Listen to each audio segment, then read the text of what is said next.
right, welcome back. As once again, we're remembering Dr. Al Delahaye. And, we're talking to different people, but none better than Ken Wells, who joins us now. And, of course, a lot of you know about Ken's career. I had him on a one-on-one. It was a very interesting one-on-one, but he's a former page one editor of the Wall Street Journal. He's a finalist for the Pulitzer Prize in 1982. So many things I could say about Ken, but then I'd be taking the time away from Dr. Al Delahaye. So, Ken, welcome to the program. Good to see you. Hey, Martin, thanks for having me. I love talking about Dr. D. He has been so amazingly instrumental in my life. I doubt that I would have had the career I had without Al.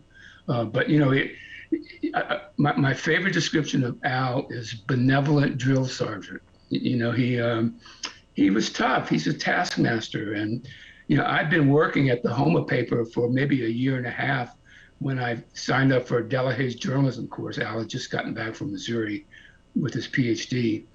And I turned in my first assignment and I got it back, and the paper looked like it was bleeding like a stuck pig. There was so much red ink all over it.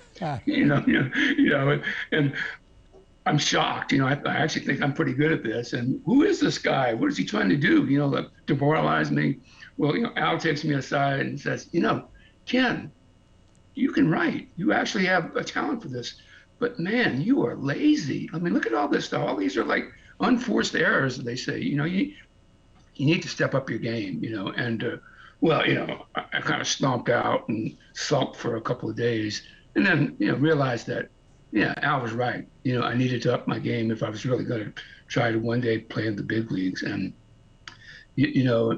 after that, I think I actually got a B in that class. I did not get an A in Delahaye's first class, although I did ace his other classes because I stepped up my game. But after that, every important decision that I sort of had to make about my career, Al was my spirit guide. I was 27 years old. I was the Courier's managing editor. I loved my job. I actually loved it. I loved Homa. I had a lot of friends here. It's a job I could have had for life, but I was restless. And I also was wondering, do I have the stuff to play in the big league? So, how do I get myself out of Homa? At that time, the Picayune was not a very good newspaper. And I had no contacts beyond Louisiana. So I go see Al Delahaye, and, Al had gotten his PhD at Missouri, very fine journalism school, about 5 years before. And he said, what, Ken, get yourself to grad school at Mizzou, apply.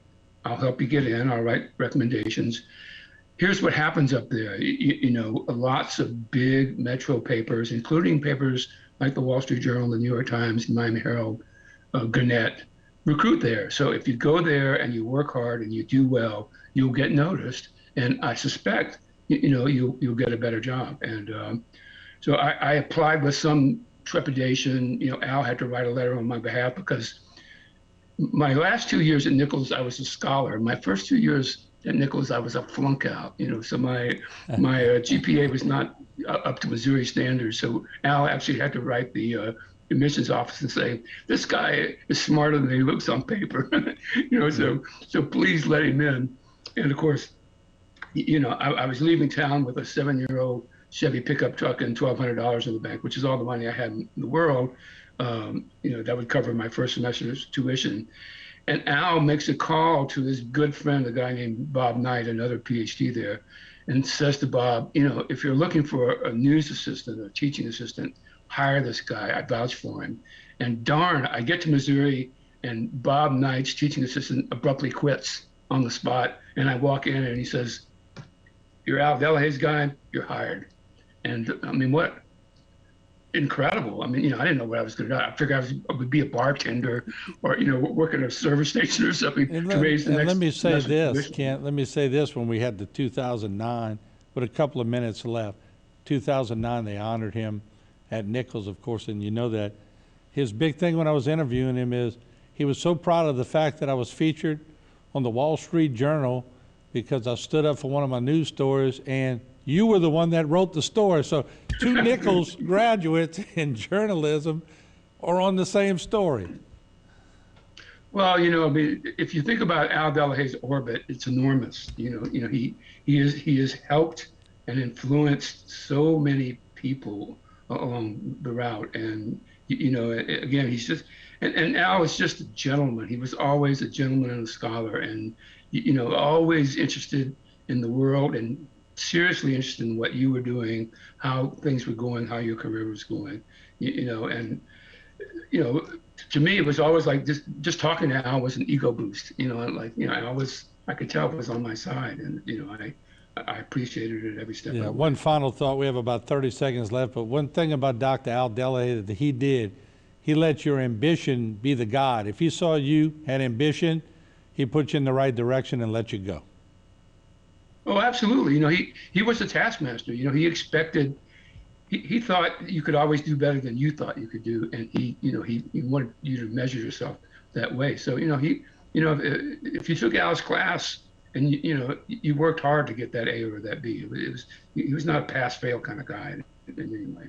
Well, Ken, I appreciate you joining us such a short time, but let us know when you're back in town. We'll grab a beer and some crawfish, and I'll listen to another one of your songs or see what kind of book you're writing now. So thank you for being here. We appreciate Thanks, it. Martin. All right. Appreciate you. Once again, Ken Wells, great guy. And I know Dr. Delahaye is smiling. His two former students talking to each other, along with others along the way. So many successful people that were under the guise of Dr. Al Delahaye. We'll take a break. We'll be right back.